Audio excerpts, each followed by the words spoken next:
விருதுநகர் மாவட்டம் ஸ்ரீவில்லிபுத்தூர் ஆண்டாள் கோவிலில் ஆடிப்புறம் திருவிழா தேரோட்டம் கோலாகலமாக தொடங்கியிருக்கிறது. கோவிந்தா முழக்கத்துடன் ஏராளமான பக்தர்கள் தேரை வடம்பிடித்து இழுத்து வருகிறார்கள். அந்த காட்சிகளை காணலாம்.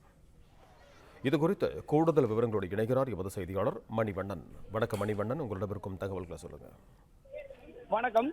விருதுநகர் மாவட்டம் ஸ்ரீவில்லிபுத்தூரில் பிரசித்தி பெற்ற ஸ்ரீ ஆண்டாள் கோவில் ஆடிப்புற விழா கடந்த 20ஆம் தேதி கொடியேற்றத்துடன் துவங்கி கோதை பிறந்த ஊர் கோவிந்தன் வாழும் என்று பெயர் பெற்றது ஸ்ரீவில்லிபுத்தூர்.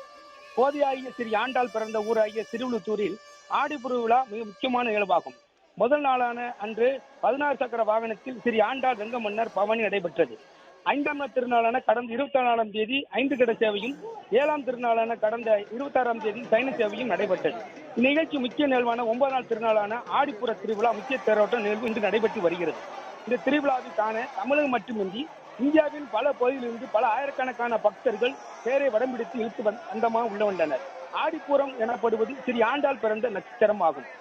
இந்நாள் நடைபெறும் தேரோட்டத்தில் பங்கேற்று ஸ்ரீ ஆண்டாள் ஸ்ரீ ரங்கமன்னரை தரிசனம் செய்தால் வாழ்வில் எல்லா வளமும் பெறலாம். மேலும் திருமணமாகாத ஆண்கள் பெண்கள் குழந்தை பாக்கியம் இல்லாத தம்பதிகள் தேரை வடம்பிடித்து இழுத்தால் அவர் நினைத்த காரியம் நிறைவேறும் என்பது ஐதீகம்.